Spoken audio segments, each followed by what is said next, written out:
Hi friends, ನಾನು ನಿಮ್ಮ Hemashree Gowda. Welcome to my channel Hema's cookbook. ಇವತ್ತು ನಾನು ಒಂದು ಚಿಕನ್ ಡ್ರೈ ಫ್ರೈ ಮಾಡ್ತಾ ಇದ್ದೀನಿ. ಇದರ ಟೇಸ್ಟ್ ಹೇಗಿರುತ್ತೆ ಅಂತಂದರೆ very near to chicken kebab. But ಈ ಚಿಕನ್ ಫ್ರೈನ ಎಣ್ಣೆಯಲ್ಲಿ ಡೀಪ್ ಫ್ರೈ ಮಾಡ್ತಾ ಇಲ್ಲ. ಬನ್ನಿ ಹೇಗೆ ಮಾಡೋದು ನೋಡ್ಕೊಬರೋಣ. ನಾನಿಲ್ಲಿ 1 kg ಚಿಕನ್ನ ವಾಶ್ ಮಾಡಿ ಇಟ್ಕೊಂಡಿದ್ದೀನಿ. ಇದಕ್ಕೆ 20ರಿಂದ 22 ಎಸಳು ಬೆಳ್ಳುಳ್ಳಿ, ಶುಂಠಿ 1.5 ಇಂಚು, ಇವೆರಡನ್ನು ಚೆನ್ನಾಗಿ ಕುಟಾಣಿಯಲ್ಲಿ ಕುಟ್ಕೊಂಡಿದ್ದೀನಿ. ನೋಡಿ, ಈ ರೀತಿ ಫೈನ್ ಪೇಸ್ಟ್ ಆಗಬೇಕು ಅಂತೇನಿಲ್ಲ, ಸ್ವಲ್ಪ ತರಿ ಇದ್ರೂ ನಡೆಯುತ್ತೆ. ಇದರ ಜೊತೆಗೆ 4ರಿಂದ 5 ಹಸಿಮೆಣಸಿನಕಾಯಿ ಈ ರೀತಿ ರೌಂಡಾಗಿ ಕಟ್ ಮಾಡ್ಕೊಂಡಿದ್ದೀನಿ. ನಂತರ 2 ಮೀಡಿಯಂ ಸೈಜ್ ಈರುಳ್ಳಿನ ಉದ್ದ ಕಟ್ ಮಾಡ್ಕೋಬೇಕು.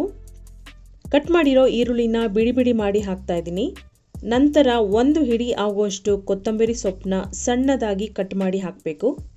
ಮಸಾಲೆಗಳ ಅಳತೆಗೆ ಈ ಸೈಜ್ನ 1 ಸ್ಪೂನ್ ತೊಗೊಂಡಿದ್ದೀನಿ.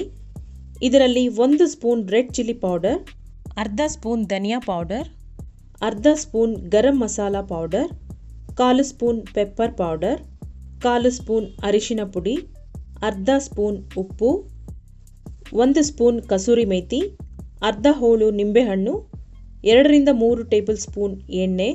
ಇಷ್ಟನ್ನು ಹಾಕಿ ಮಸಾಲೆ ಚೆನ್ನಾಗಿ ಚಿಕನ್ ಮೇಲೆ ಕವರ್ ಆಗಬೇಕು. ಆ ರೀತಿ ಮಿಕ್ಸ್ ಮಾಡ್ಕೋಬೇಕು. ಚಿಕನ್ ಮಿಕ್ಸ್ ಮಾಡುವಾಗ ಯಾವುದೇ ಕಾರಣಕ್ಕೂ ನೀರು ಹಾಕಬಾರ್ದು. ಟೈಟ್ ಅನಿಸಿದ್ರೂ ಪರವಾಗಿಲ್ಲ, ಗಟ್ಟಿಯಾಗಿಯೇ ಕಲಿಸ್ಕೋಬೇಕು. ನೋಡಿ, ಕಲರ್ ಎಷ್ಟು ಅಟ್ರಾಕ್ಟಿವ್ ಆಗಿದೆ.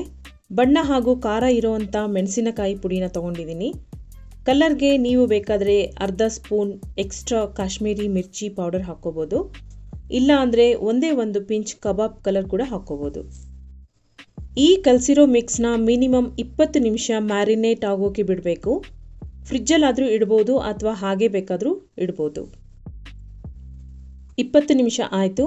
ಈಗ ಒಗ್ಗರಣೆಗೆ ಮೊದಲಿಗೆ ಬಾಣಲಿಗೆ 3 ಸ್ಪೂನ್ ಎಣ್ಣೆ ಹಾಕ್ತಾಯಿದ್ದೀನಿ. ಎಣ್ಣೆ ಕಾದ ನಂತರ ಸ್ಟವ್ನ ಮೀಡಿಯಂ ಫ್ಲೇಮ್ನಲ್ಲೇ ಇಟ್ಕೊಂಡು ಅದಕ್ಕೆ 5 ಲವಂಗ, 10ರಿಂದ 12 ಕಾಳು ಮೆಣಸು, 1 ಪೂರ್ತಿ ಏಲಕ್ಕಿ, ಒಂದೇ ಒಂದು ಪಲಾವ್ ಎಲೆ, 3 ಪೀಸ್ ಚಕ್ಕೆ ಇಷ್ಟನ್ನು ಹಾಕಿ 1 ನಿಮಿಷ ಬಿಟ್ಟು ಈ ಚಿಕನ್ ಮಿಕ್ಸ್ನ ಒಗ್ಗರಣೆಗೆ ಹಾಕಬೇಕು. ಚೆನ್ನಾಗಿ ಮಿಕ್ಸ್ ಮಾಡಿ ಲಿಡ್ನ ಕ್ಲೋಸ್ ಮಾಡಿ ಫ್ಲೇಮ್ನ ಸಿಮ್ ಮಾಡಿ 10ರಿಂದ 12 ನಿಮಿಷ ಸ್ಟವ್ ಮೇಲೆ ಬಿಡಬೇಕು. 10 ನಿಮಿಷ ಆದಮೇಲೆ ಲಿಡ್ ಓಪನ್ ಮಾಡಿದ್ರೆ ಚಿಕನ್ನಲ್ಲಿ ನೋಡಿ ಈ ರೀತಿ ನೀರು ಬಿಟ್ಕೊಂಡಿರುತ್ತೆ. ಚಿಕನ್ 60% ಬೆಂದ್ಬಿಟ್ಟಿರುತ್ತೆ. ಈಗ ಲಿಡ್ನ ಕ್ಲೋಸ್ ಮಾಡದೆ ಫ್ಲೇಮ್ನ ಮೀಡಿಯಮ್ನಲ್ಲಿ ಇಟ್ಕೊಂಡು ಆಗಾಗ ತಿರುಗಿಸ್ತಾ ಮಿನಿಮಮ್ 10 ನಿಮಿಷ ಸ್ಟವ್ ಮೇಲೆ ಬಿಡಬೇಕು. ಮಸಾಲೆ ಪೂರ್ತಿ ಡ್ರೈ ಆಗಬೇಕು. ಪಾತ್ರೆ ತಳ ಹಿಡಿಯೋ ಸ್ಟೇಜ್ಗೆ ಬರುತ್ತೆ. ಅಲ್ಲಿವರೆಗೂ ಪಾತ್ರೆ ಸ್ಟವ್ ಮೇಲೆ ಇರಬೇಕು. ನೋಡಿ, ಪಾತ್ರೆ ತಳ ಹಿಡಿಯೋಕ್ಕೆ ಶುರುವಾಗ್ತಾ ಇದೆ. ಈಗ ಸ್ಟವ್ನ ಆಫ್ ಮಾಡಬೇಕು. ನಾನು ಹೇಳಿರೋ ಅಳತೆಯಲ್ಲಿ ಮಸಾಲೆ ಹಾಕಿ ನೀವೊಂದ್ಸಲ ಟ್ರೈ ಮಾಡಿ ಫ್ರೆಂಡ್ಸ್. ಚಿಕನ್ ಫ್ರೈ ಪರ್ಫೆಕ್ಟಾಗಿ ಬರುತ್ತೆ. Very simple.